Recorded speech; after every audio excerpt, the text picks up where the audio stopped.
안식 후 3일 동안 평안하셨습니까? 화요일에 오신 여러분 모두를 진심으로 환영합니다.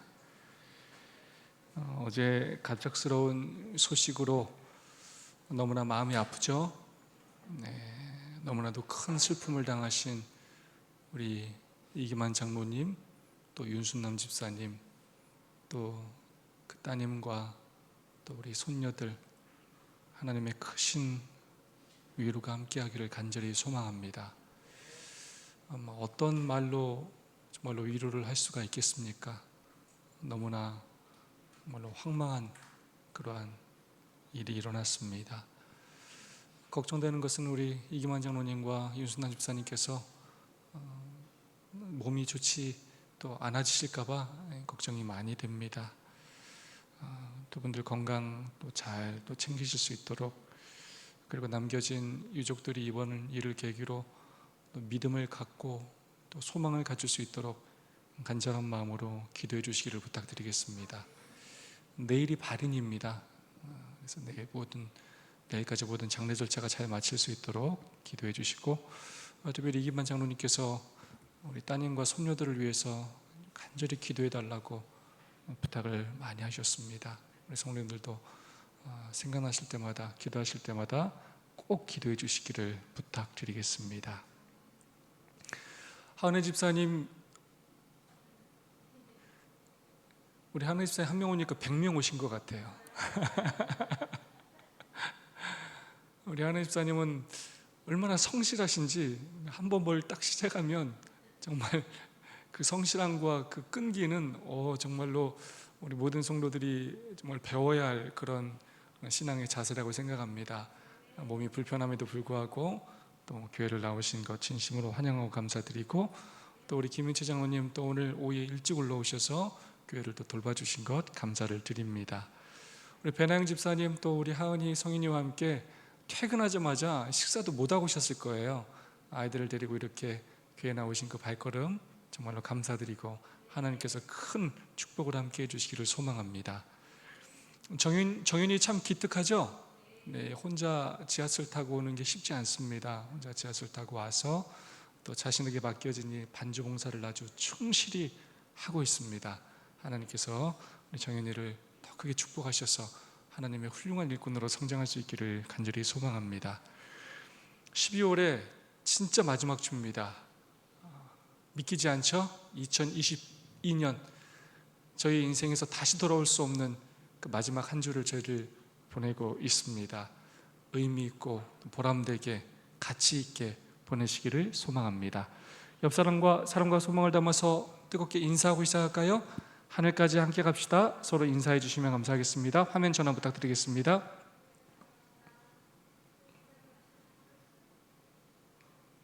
네, 이번 주 TMI 제안하는 내용입니다. 다른 사람을 위해 문을 열어주세요. 이웃과 함께 음식을 나누어 드세요. 물건 옮기는 이들을 도와주세요. 우리가 이 TMI를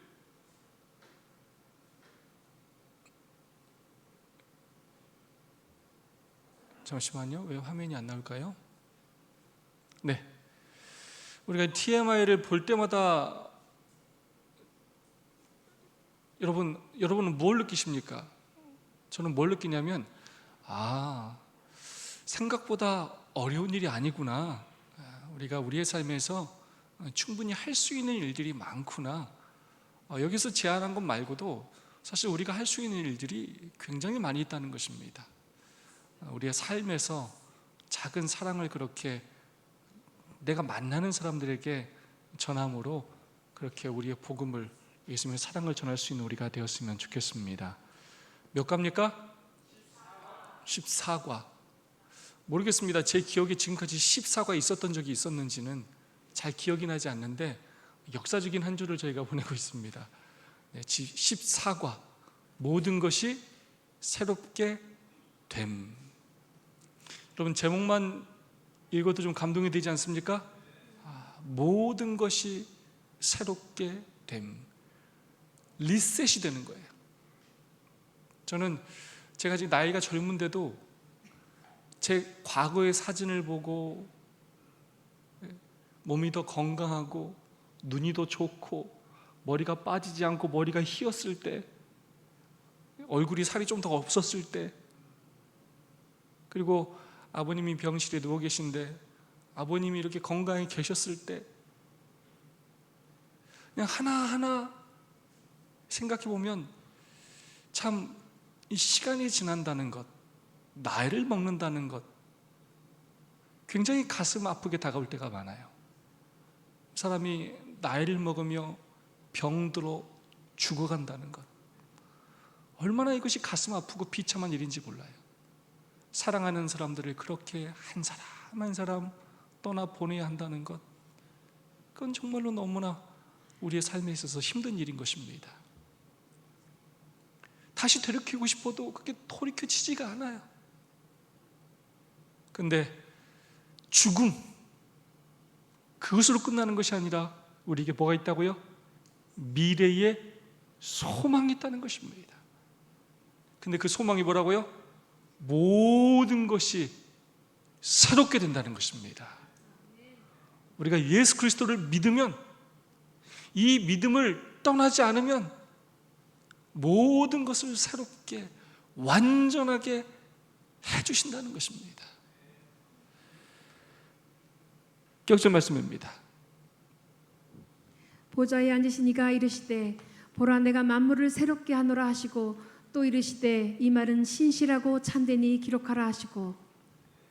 보좌에 앉으신 이 만왕의 왕이시오 온 우주의 통치자이신 하나님께서 말씀하십니다.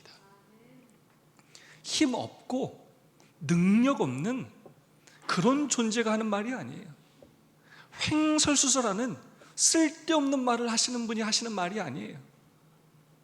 그 말 한마디에 사람을 존재하게도 하시고 만물을 한마디로 없앨 수 있는 그 하나님께서 말씀하시는 것입니다. 내가 이 만물을 새롭게 할 것이다. 이 말은 신실하고 진짜니 이거 기록해놔. 나는 반드시 이 약속을 지킬 것이다. 참되고 진실하고 신실하신 우리 하나님께서 말씀하셨고 글로 기록하여 약속하셨습니다. 반드시 그 일이 이루어질 것입니다. 완전한 모습으로 우리가 변화되는 날이 머지않아 오게 될 것입니다. 최후의 심판 후에 어떤 일이 있을 것인가? 많은 사람들이 낙원에 대한 소망을 갖고 있는 것이 사실입니다. 성경은 이 낙원에 대하여 정말로 구체적으로 그 낙원의 모습이 어떨지 그냥 단순히 상상을 넘어서서 실제로 그것은 어떤 곳일지 우리에게 보여주고 있는 것입니다. 베드로후서 3장 13절의 말씀입니다. 우리는 그의 약속대로 이가 있는 곳에 새 하늘과 새 땅을 바라보도다. 베드로가 기록하였습니다. 우리는 그의 약속대로, 예수님을 만났던 그 베드로가 누구의 약속을 얘기한다고요? 예수 그리스도의 약속을 얘기하고 있어요. 의가 있는 곳인 새 하늘과 새 땅을 바라보도다. 예수님께서 이 땅에 오셔서 우리 인간에게 주신, 인류에게 주신 소망이 무엇이냐면 바로 새 하늘과 새 땅이 준비되어 있다는 것입니다. 이 죄악 세상에서의 삶으로 우리의 인생이 끝나는 것이 아니라 정말로 비교도 할 수 없는 완전한 세상이 기다리고 있다는 것입니다.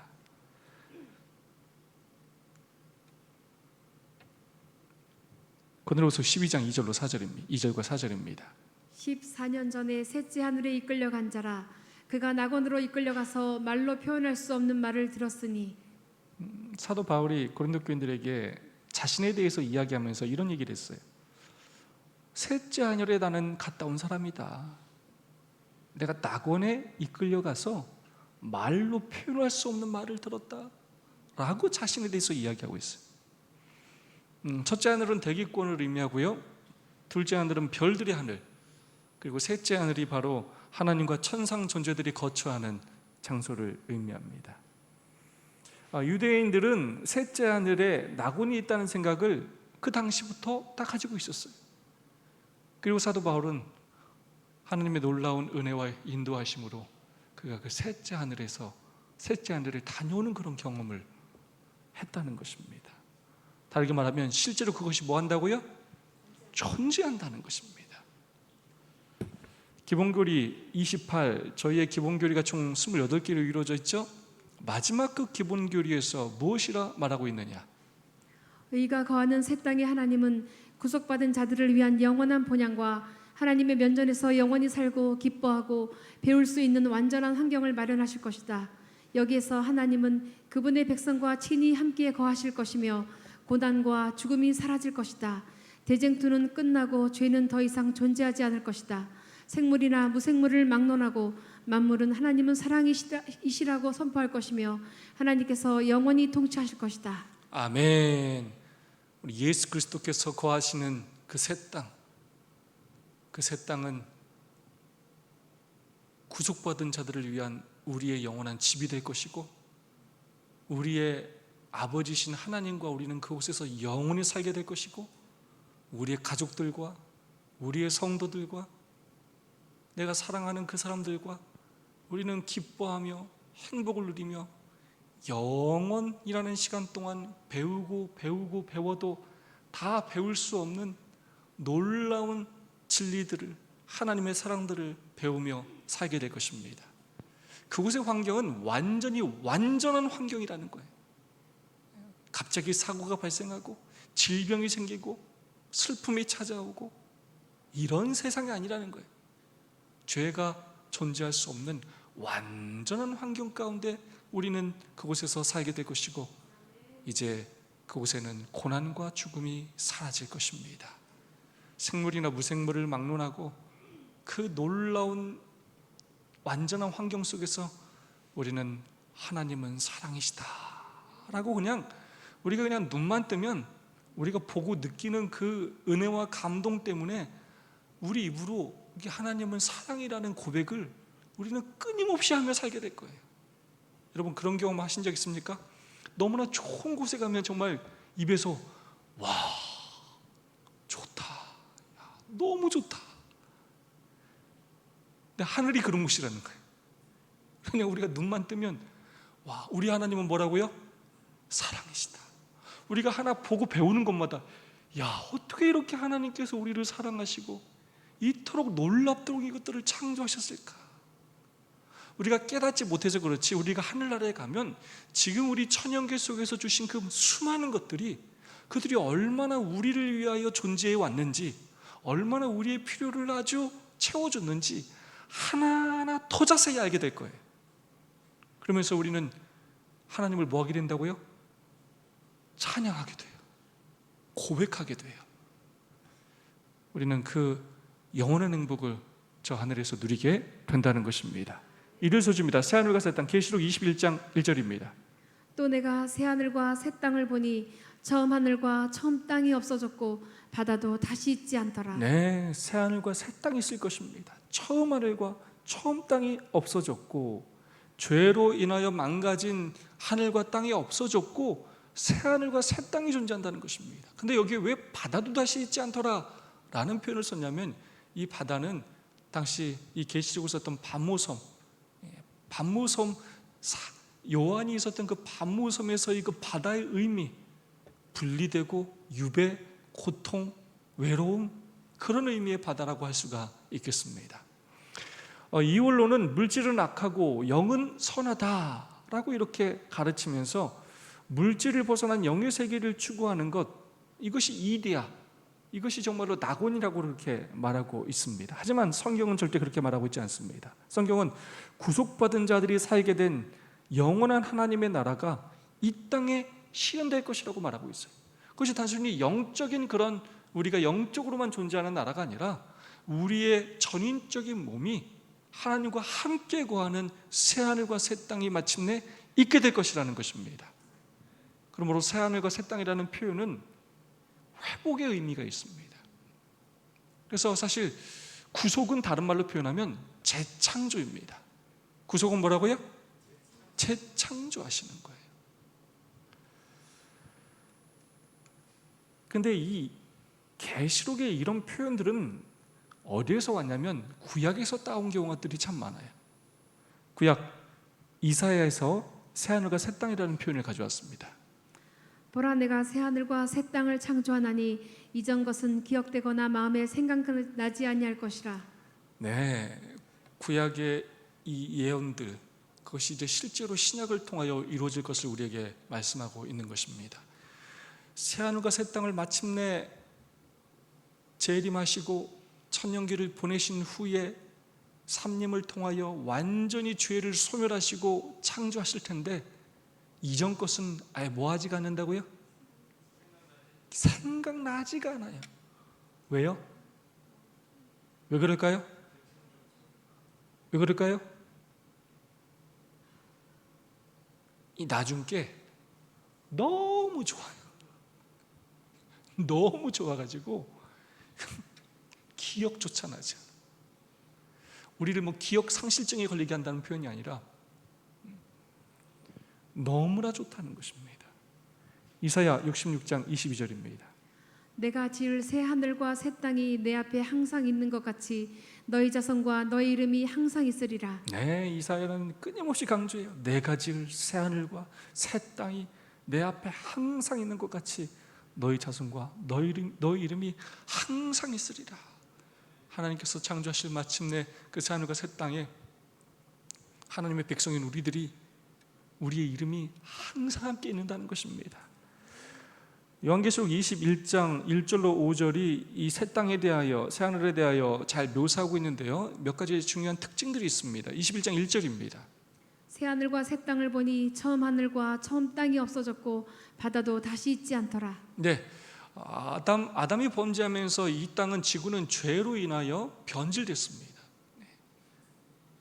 그래서 가시덤불과 엉겅퀴가 나게 되었고, 결국 우리는 모든 인간들은 흙으로 돌아가게 될 수밖에 없게 되었습니다. 그래서 하나님께서 이 새 땅을 창조하실 때는 이 지구를 완전히 새롭게 하셔요. 공기까지도 다 태워버리시고, 그래서 완전히 변화된 그런 새 땅을 우리는 경험하게 될 것입니다. 2절 말씀입니다. 또 내가 보매 거룩한 성 새 예루살렘이 하나님께로부터 하늘에서 내려오매. 네, 거룩한 성 새 예루살렘이 하나님께로부터 하늘에서 내려온다는 것입니다. 우리는 저 하늘에서 살 거예요 라고 말하지만, 엄밀히 말하자면 우리가 천년기라는 시간 동안 저 하늘에 있게 되고, 이제 온 우주의 수도가 어디로 오게 된다고요? 이 지구로 오게 되는데, 거룩한 새 예루살렘 성이 하늘로부터 이렇게 내려오게 된다는 것입니다. 그런데 이 표현 또한 이사야서에 기록된 표현들입니다. 내가 예루살렘을 즐거운 성으로 창조하며 그 백성을 기쁨으로 삼고. 네, 새 땅에는 새 예루살렘이 하나님께로부터 이 땅에 내려오게 될 것이고, 그 예루살렘이 완전히 회복될 것에 대해서 말씀하고 있습니다. 세 번째입니다. 하나님의 장막이 사람들과 함께 있음에. 네, 지금은 하나님의 거처가 하늘에 있고 우린 이 땅에 살고 있지만, 이제 하나님의 장막이 사람들과 함께 있으면서 우리는 하나님과 함께 거하게 될 것입니다. 이사야 65장 18절입니다. 다시는 사망이 없고 애통하는 것이나 곡하는 것이나 아픈 것이 다시 있지 아니하리니 처음 것들이 다 지나갔음이로라. 네, 완전한 환경만 변한 것이 아니라 다시는 사망도 없고 애통하는 것이나 곡하는 것이나 아픈 것이 다시 있지 않을 것입니다. 처음 죄된 세상 속에 있었던 그 모든 것들은 다 지나가고 사라지게 될 것입니다. 산상보음 17페이지 말씀입니다. 온유한 자에게 약속된 그 땅은 사망과 저주의 그림자로 어두워진 이 세상과 같지 않을 것이다. 우리는 그의 약속대로 의에 거하는 바 새하늘과 새 땅을 바라보도다. 그곳에는 실망도 없고 슬픔도 없고 죄도 없고 병들었다고 말할 사람도 없다. 그곳에는 장래 행렬도 없고 탄식도 없고 죽음도 없고 이별도 없고 마음 상하는 일도 없다. 단지 예수께서 거기 계시며 평화가 거기 있다. 아멘. 사실 질병이든 사고든 굉장히 갑작스러운 일들이에요. 누구도 예상하지 못하는 것들입니다. 나는 아닐 거라고 생각하지만 사실 우리가 다 그 주인공이 된다는 것입니다. 그러면서 사실 저는 뭘 계속해서 느끼게 되냐면, 우리 인간이 얼마나 연약한 존재인지를 깨닫게 됩니다. 우리가 할 수 있는 것이 참 많지 않아요. 멀쩡한 거 갔다가도 갑자기 어디가 아파서 병원을 가면 우리는 그때부터 정말로 남은 여생을 병원 신세를 져야 될 수도 있고, 길을 걸어가다가도 생각지도 못했던 사고로 장애를 입을 수도 있고 죽을 수도 있는 게 우리 인생이에요. 그것조차도 정말로 나이의 순서대로 되는 것도 아니고, 언제 누가 그런 일을 당할지 우리는 아무도 알 수 없는 그런 세상 가운데 우리는 살아가고 있는 것입니다. 그렇기 때문에 우리에게 하늘에 대한 소망이 필요한 것이고 예수 그리스도가 필요한 것입니다. 이 땅에서는 우리가 아무리 노력해도 그 죄의 결과를 도저히 우리가 이겨낼 수가 없어요. 질병도, 고통도, 슬픔도, 이별도 내 뜻대로 되지가 않아요. 결국 우리가 하늘에 갈 때 거기에 예수께서 계시며 거기에만 참된 평화가 있게 될 것입니다. 여러분, 그런 세상이 있다는 것 도저히 사실 이렇게 아무리 상상하려고 해도 믿겨지지 않을 때가 많습니다. 그러나 정말로 그 세상이 존재한다는 것입니다. 그날을 늘 소망하며 마음에 간직하며 그리며 살기를 소망합니다. 월요일 소식입니다. 하나님의 성전 21장 3절입니다. 내가 들으니 보좌에서 큰 음성이 나서 이르되 보라, 하나님의 장막이 사람들과 함께 있음에 하나님이 그들과 함께 계시리니 그들은 하나님의 백성이 되고 하나님은 친히 그들과 함께 계셔서. 네, 이 알베르토 팀 목사님, 교수님은 이 교과에서 이 하나님의 성전을, 하나님의 장막은 새 예루살렘에서 하나님이 거하시는 하나님의 집을 의미하는 것으로 설명하고 있습니다. 새 예루살렘 안에 있는 특정한 성전이 있음을 이렇게 의미하는 표현을 하고 계십니다. 그러나 일반적인 이 하나님의 성전에 대한 인식은 22절에서 말하는 것처럼 성 안에서 내가 성전을 보지 못하였으니 이는 주 하나님 곧 전능하신 이와 및 어린 양이 그 성전이심이라. 하늘에 올라가면 하나님이 계신 곳 모든 곳이 성전이다라는 개념이 일반적인 개념이고, 이 저자 목사님은 특별한 성전이 있을 것이다 라고 그렇게 기록하고 있습니다. 약간 좀 의외의 소지가 있지만 그게 그렇게 크게 이것을 꼭 구분해서 이렇게 여러분들이 꼭 하나만 옳다라고 생각하지 않으셔도 될 것 같습니다. 요한계시록을 깊이 연구한 스테파노비치 박사님은 새 예루살렘은 당신의 백성과 궁극적인 연합을 이루는 하나님의 장막이다 라고 그렇게 표현하고 있습니다. 하나님의 영광은 새 예루살렘에 가득하기 때문에 그곳이 하나님의 장막이라고 보통은 그렇게 생각하고 있습니다. 이 하나님의 장막이라는 표현은, 이 스케네라는 이 표현은 구약의 성막과 예수님의 그 육체, 예수님께서 육체로 거하신다라는 표현에 사용된 단어와도 유사합니다. 그래서 출애굽기 25장 8절 9절에 내가 그들 중에 거할 성소 장막을 짓고 할 때 하는 이 장막이라는 단어, 미시칸이라는 말과 말씀이 육시되어 우리 가운데 거하심에 할 때 나오는 스케누라는 말, 비슷한 말이라고 할 수가 있습니다. 에스겔 37장 27절입니다. 내 처소가 그들 가운데 있을 것이며 나는 그들의 하나님이 되고 그들은 내 백성이 되리라. 네, 중요한 건 결국 우리가 하나님과 함께 있는다는 것입니다. 하늘에 올라가서 하나님과 함께 하나님의 장막에서 우리가 거하게 된다는 것입니다. 그 처소가 그들 가운데 있을 것이고 나는 그들의 하나님이 되고 그들은 내 백성이 되리라. 구약의 예언이 마침내 성취된다는 것입니다. 화해소식입니다. 하나님의 임재 가운데서. 디모데전서 6장 16절 말씀입니다. 가까이 가지 못할 빛에 거하시며.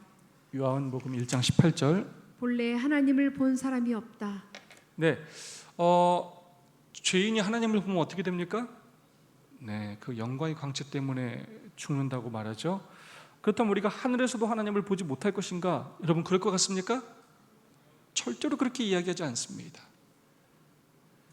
마음이 청결한 자는 복이 있나니 그들이 하나님을 볼 것이며, 팔복의 한 말씀 가운데 하나죠.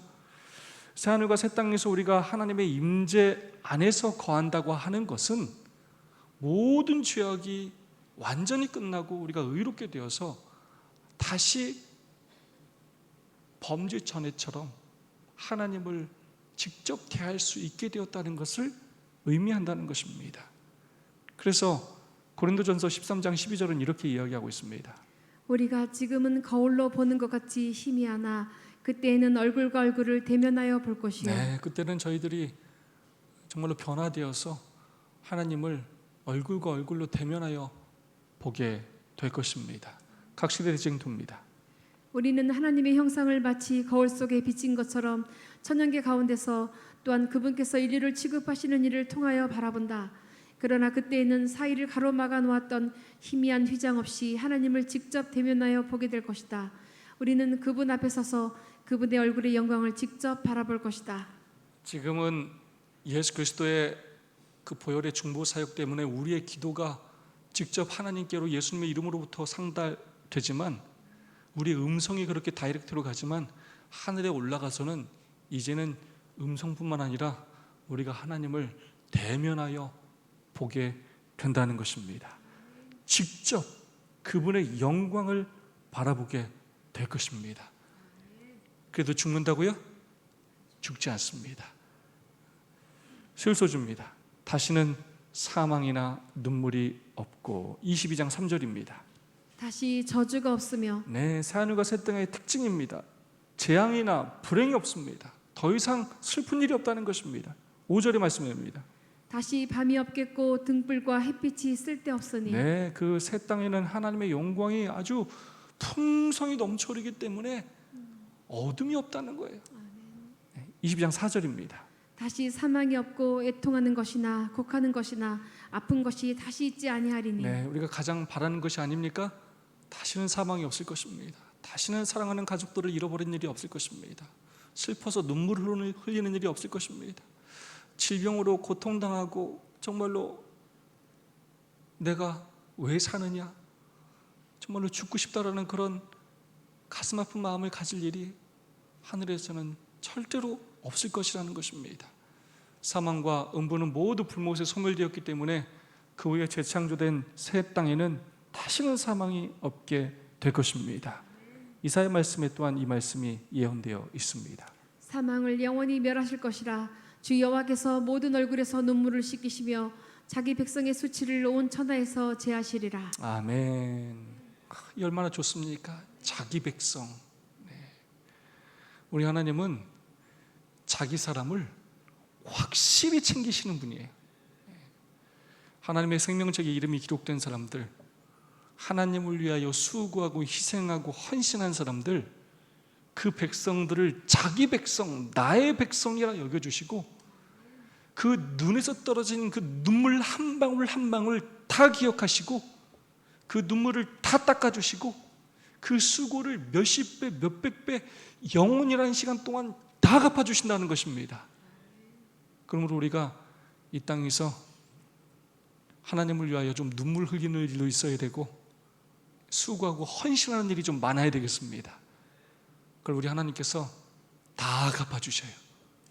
수치는 온 천하에서 제거해 주시고, 수고에 대한 것들은 놀라운 상급으로 다 갚아주십니다. 목요서주입니다. 하나님의 이름이 그들의 이마에 있음. 22장 4절입니다. 그 하나님의 이름도 그들의 이마에 있으리라. 계시록 7장 3절입니다. 우리가 우리 하나님의 종들의 이마에 인치기까지 땅이나 바다나 나무들을 해하지 말라 하더라. 네, 14만 4천으로 구별된 하나님의 백성들은 그 이마에 하나님의 인을 받을 것이다 라고 그렇게 기록되어 있습니다. 그런데 하나님의 백성만 이마에 인을 받는 것이 아닙니다. 계시록 13장 16절입니다. 짐승의 우상이 그 오른손에나 이마에 표를 받게 하고. 네, 짐승의 우상도 자기 백성 어디에? 이마에 표를 한다는 거예요. 소유권 표시를 한다는 거예요. 소유권 표시를. 하나님의 백성은 하나님의 백성 이마에 하나님의 이름을 적고, 사단은 자기 백성을 또 그 이마에 자기 이름을 적고 하면서 내 백성이다, 내 백성이다 한다는 것입니다. 이스라엘 백성에게 있어서 이 이마는 하나님의 뜻을 새기는 장소로 그렇게 알려져 있습니다. 사실 이런 이 이마의 표를 그린다, 이마에 표한다라는 이런 사상은 에스겔에서 가져온 표현입니다. 너는 예루살렘 성읍 중에 순행하여 가증한 일로 말미암아 탄식하며 오는 자의 이마에 표를 그리라. 네. 또한 이스라엘 백성들은 또 하나님의 말씀을 얼마나 귀하게 여기게 되는지 이렇게 표현하고 있어요. 너는 또 그것을 내 손목에 메어 기호를 삼으며 내 미간에 붙여 표로 삼고. 네. 그래서 결국 하나님께서 당신의 백성들의 표를 하시는데 그 이마에 당신의 이름을 새기신다는 것입니다. 이름은 무엇을 의미하냐면 오노마라는 말은 성품을 의미합니다. 구속받은 자들은 영원토록 그들의 삶을 통하여 하나님의 성품을 반사할 것이다. 무슨 말이냐? 하나님께서 우리의 이마에 당신의 이름을 새긴다는 표현은 우리의 성품이 누굴 닮아간다고요? 하나님을 닮아간다는 것입니다. 말로만 그리스도인이 아니라, 재림교인이 아니라 우리가 정말로 예수 그리스도를 닮아가서 겸손하고 온유한 사람이 되어서 그냥 우리의 삶을 통하여 우리가 하나님을 증거하며 살게 된다는 것입니다. 그리고 마침내 그런 사람들이 재림의 날 이 구원의 기쁨을 맞이하게 될 것입니다. 하나님을 대면해 볼 사람들의 그 기쁨이 어떠한지 증언복음 3권 266페이지 말씀입니다. 이 생에서 그들이 하나님께 충성한다면 그들은 마침내 하나님의 얼굴을 볼 터이요 그의 이름도 저의 이마에 있을 것이다. 하늘의 행복이 하나님을 대면하는 것 이외에 또 무엇이 있겠는가? 그리스도의 은혜로 구원받은 죄인에게 하나님의 얼굴을 바라보고 그를 하늘아버지로 아는 것보다 더 큰 기쁨이 무엇이겠는가? 아멘.